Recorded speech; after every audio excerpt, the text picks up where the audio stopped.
JoshCast. Dun, dun, dun, dun, no, it's another podcast that doesn't have enough traction to sell advertising space. JoshCast. Dun, dun, dun, dun, whoa, and now it's going to start. Dun, dun, dun, dun, dun, dun. JoshCast. Dun, dun, dun, dun, dun. JoshCast. All right. Okay, so I registered to vote today, and I re-registered actually because I moved a year ago, and now I'm here in Burbank. Re-registered to vote, and I registered as a Democrat. But I want to assure any Republicans or Independents listening to this, all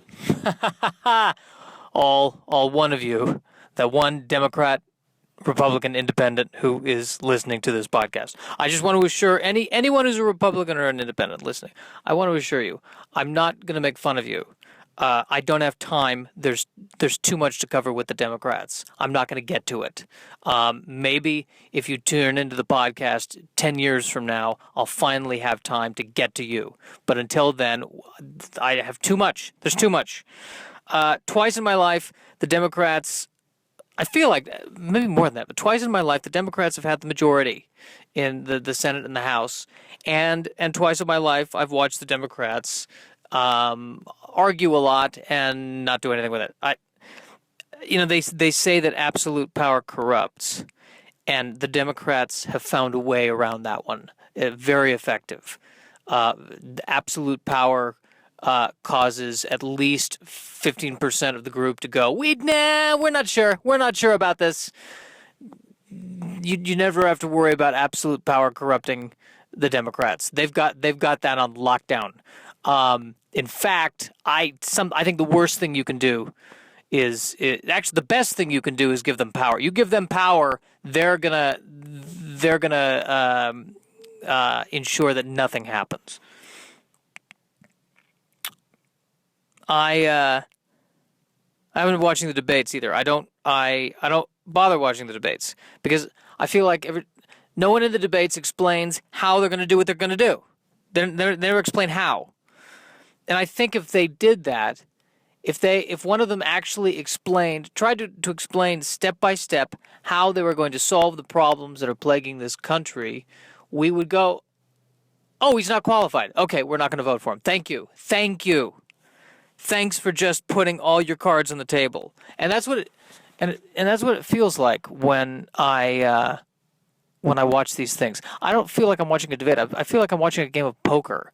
And the key is who can actually not reveal what their plan is the longest. And some of the most effective presidents, I would argue, were able to not tell anybody what they were doing up until the middle of the second term. Those are the geniuses. Those are the ones who history will remember. I always feel like I'm always hearing that we have a 5-point plan. Only 5 points, really. It's the problem with that simple. I feel like that anyone would have come up with a 5-point plan. It's more realistically, it's a 500-point plan, or it's a 5-point plan with 5,000 amendments. And you're assuming in order for the 5-point plan to work, here's what it is. In order for the 5-point plan to work, Homo sapiens cannot be involved in any way. As long as they're not involved, like if the 5-point plan, if the only things that implemented the 5-point plan was Siri and a Doberman, then it would work. But beyond that, no 5-point plan that's not enough points. Not enough points. And I feel like the attitude that all of them have when they're running is, guys, it's so easy. We just have to do this.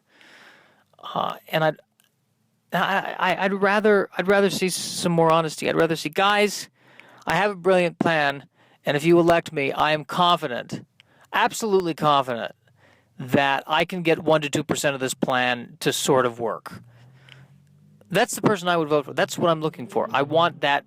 That's my candidate, whoever that is. The other thing too is that there's it's not like anyone who's running for president has ever been president before. And I'm trying to think what everyone talks about. Well, how much experience does a person have? If you're a senator, is that enough experience? Or if you're a governor, is that enough experience? And I'm trying to think of what running a country is. All running a country really is you're dealing with a giant group of people with uncontrollable emotional problems. That's what a country is. So I think what I would like to see these candidates run a middle school. That's, I think, the closest thing to running the United States of America. Run a middle school. Here's what I predict. I think Bernie Sanders would spend his days screaming about how much of an idiot the principal is, and the kids would love him for it. And then I think Clinton would be very pragmatic, and I think she'd be a good teacher. And I don't think the kids wouldn't misbehave with Hillary. Because I really do believe that kids, they have this innate sense. They can sense when you've killed before, and they would get that with her, I think. This is the troubling thing about what's going on with the primaries is that I don't hate either of them. Like there's a lot of people out there I feel like who hate Clinton, and I don't hate Clinton. I almost feel like I can empathize with Clinton because Clinton is not, the charming Kennedy-esque kind of candidate that Obama was. She's not, she's not the one that everybody loves, the likable, affable, relatable and yet elegant statesman person. She's someone who is. I feel like when she has to deal with an idiot, this is Hillary Clinton, when she has to deal with an idiot, it's taking every fiber of her being to not punch that person in the face. That's what I'm thinking. It's just how can I not kill you right now? That's what's going on behind those eyes, those wide eyes of oh my gosh, I'm so close. Please, I'm so close. All I want to do is stab you, but I must not. It will not track well. So I think Clinton would be good with the discipline. I think Trump would kick out 100% of the kids. He would just kick everyone out. He'd fire them, and then he'd build a wall outside of the door to keep everyone from coming in. He'd have no one in class, and he'd have 100% success rate. So that's kind of what I'm predicting. That's what I'm predicting I would see. That's if they actually ran a middle school or taught a middle school class. But that I think would be much more informative than watching a debate. That I want them to take over a middle school English class for 6 months, and then we watch it and we see how they deal. I'm going to see how they deal with middle school kids. That's how they'll deal with all the other foreign powers. Ding ding ding ding ding ding ding ding ding ding ding ding. Ding ding ding ding ding ding ding ding ding. Transition. Dun, dun, dun, dun, dun. Transition. Dun, dun, dun, dun, dun, dun.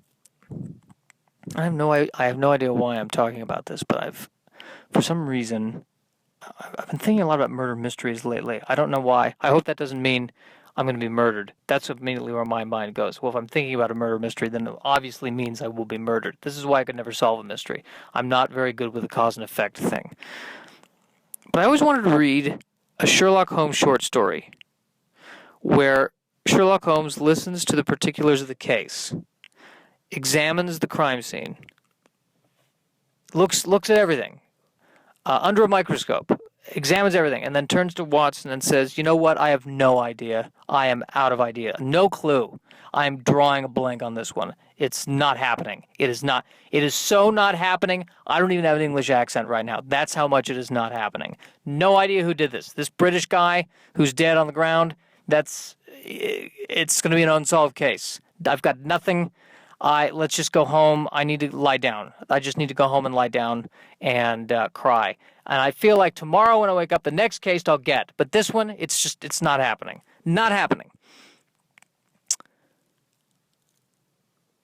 I never read any of the Agatha Christie books, but I worked I worked on the crew for one of the play versions in high school, and it was an Agatha Christie play.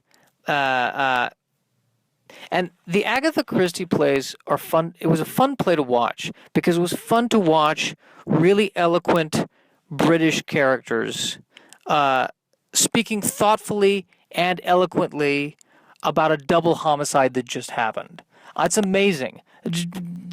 They see a dead body. Oh dear. Oh my goodness. We are this is a travesty. Simply a travesty. We must calmly examine the evidence and see who is behind this.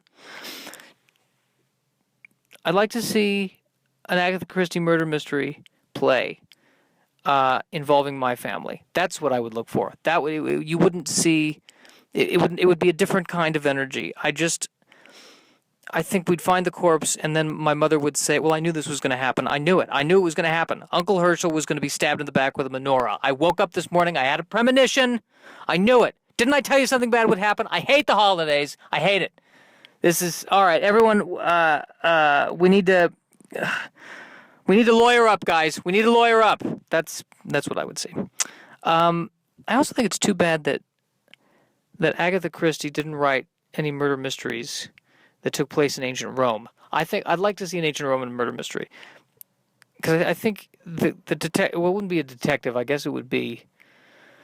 It would probably it would be a philosopher detective of some kind, wearing a toga, he'd gather everybody in the room, and he'd say, "Listen, I've gathered you all in the room in order to expose who killed the emperor, and the answer is everybody."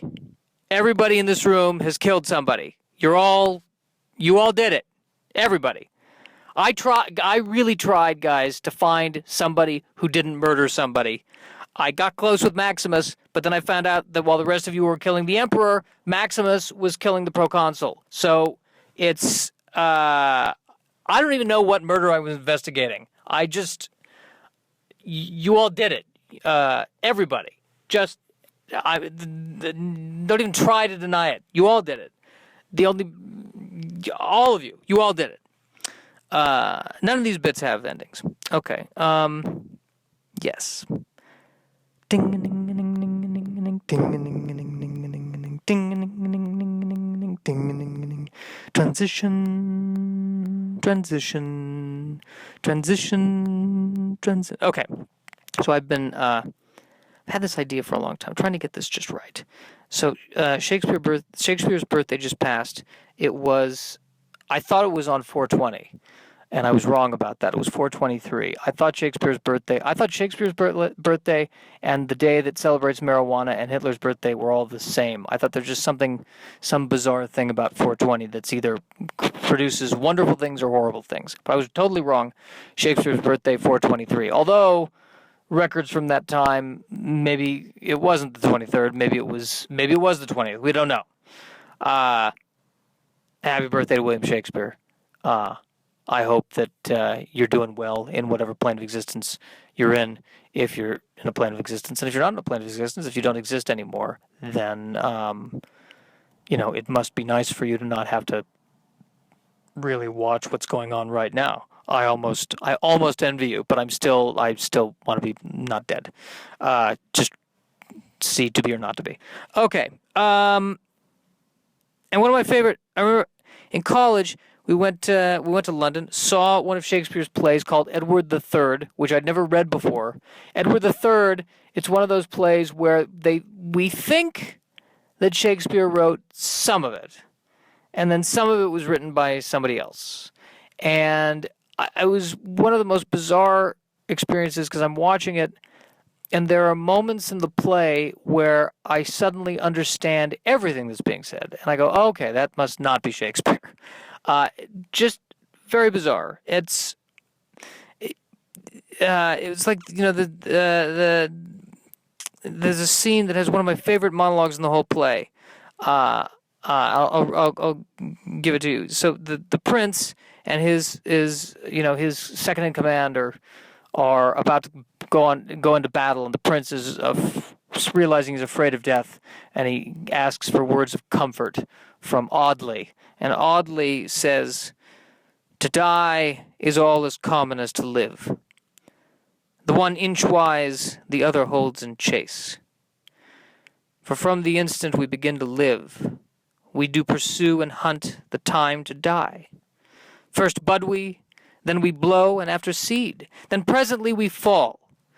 And as a shade follows the body, so we follow death. If then we hunt for death, why do we fear it? If we fear it, why do we follow it? If we do fear, how can we shun it? If we do fear, with fear, we do but aid the thing we fear to seize on us the sooner. If we fear not, then no resolved proffer can overthrow the limit of our fate, for whether ripe or rotten, drop we shall, and as we do, draw the lottery of our doom." And then the prince listens to this and he nods, and the prince says, "Thank you. I feel better now. You made me see things in a new way. I suddenly don't care whether or not I live or die, and that's mostly because the battle hasn't started yet, and the words that you said, I got most of what you said. I got it, most of it. And for the moment, I'm feeling better now. Probably going to go back to freaking out when I see an actual sword, but until then, what you said is cool. Wow. Really eloquent. Thank you for that. Thank you for what you said. This was thoughtful of you. You should write that down. You should write that down and put that in a book. Okay, we're going to go now. We're going to exit the stage and kill. Okay, bye-bye." Ding ding ding ding ding ding ding ding ding ding ding ding ding. All right, so I feel like these are my closing thoughts now after this podcast, which lasted. We're at 17 minutes. It felt like it went a little faster to me. That's a lie. This one dragged a bit. I got to be honest with you. It dragged a bit. I was a bit in my head. I don't know that I quite climaxed on this one. I got close, and then now I'm being sexual. No, I don't want to do that. That's not good. What if I'm trying to reach a broader audience, and I don't want to go too far with the R-rated stuff. So we're not going to go there. How do I want to close out today's podcast? What do I want to say? What's important to me? What do I value? What do I value? I am hoping. I'm hoping the Justice League is good. I really am. I am. I keep going back to this, because I don't want to. I don't want to. Diss on people who are making movies. Like, I don't want to make fun of movies anymore. I mean, I do, but there's a part of me that doesn't, because so much work. I heard Patton Oswalt talk about this, actually. So much work goes in. Did Patton Oswalt talk about this? Well, at any point, someone talked about how there's so much work that goes into making a movie. They put all that effort into it, and then when it doesn't work, it's not like they're trying to make a movie that doesn't work. And then even again, a movie works, it doesn't work, it's open to interpretation. There were people who loved Batman versus Superman, and I was not one of those people. To me, it did not gel for me. And I'm hoping that the Justice League will gel for me. I am hoping that. Truly hoping that. I'm hoping that it all works out. They're really trying to make Aquaman cool, and good for them.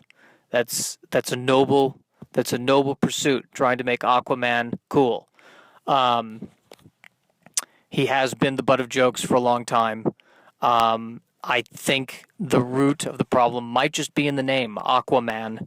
It's hard to, even if he is a massive, giant member of Atlantis, the king of Atlantis, I'm the king of Atlantis. What do you call yourself? I call myself Aquaman. Really? Yes. Yes, Aquaman.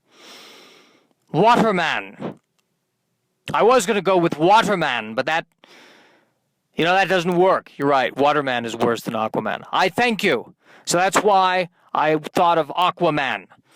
It's like Aqua Fresh, but a man. I want you to pretend that I didn't just say that.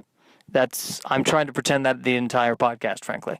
Aquaman. I am Aquaman. I am H2O man. I am 2 hydrogen, 1 oxygen. Man, no, that doesn't work. No, it does. Yeah, Aquaman's still the best choice. No, maybe we can come up with something better than Aquaman. Perhaps we could do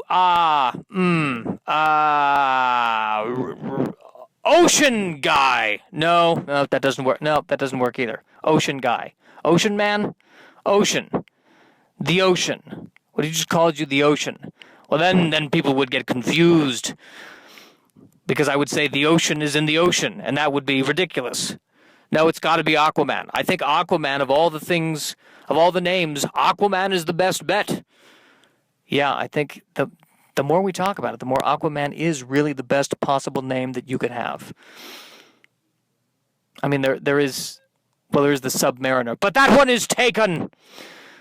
Oh, that one is so much better, isn't it? Yeah, the Submariner. I like that one because it's got kind of submarine in it. Sounds cool. Yes, the Submariner. There's no way that we could get the Submariner. No, it's somebody else has it. Aquaman. Aquaman is displeased. See, here's the thing, Aquaman. If you're going to go with Aquaman, you cannot speak in the third person. That's not going to work. Please do not do that. Say Aquaman as little as possible. Kind of do what they did in Superman, where somebody else kind of gives you Aquaman as kind of a cute name, and you begrudgingly accept it. That's the only way that it's going to work. If you admit to people that you sat in a room and you came up with Aquaman, you're never going to hear the end of it. You are not going to hear the end of it. Yes, that is true. I'm not going to hear the end of it. I still don't hear the end of it. The whales, they laugh at me. They laugh at me. The dolphins, they laugh. Well, they always laugh. That's kind of, they're just jovial. This is the end of the podcast, the end of the podcast. And right now the children play, and the birds and they sing, and the bees they do. The bees don't really, the bees dance, and the birds and the bees. But I'm singing about the birds and the bees, but I don't want to get beyond a PG rating. This is the end of the podcast, the end of the podcast. If you are still listening to this podcast, stop procrastinating on whatever it is you really need to do today and go do it. Now I'm going to hit stop record.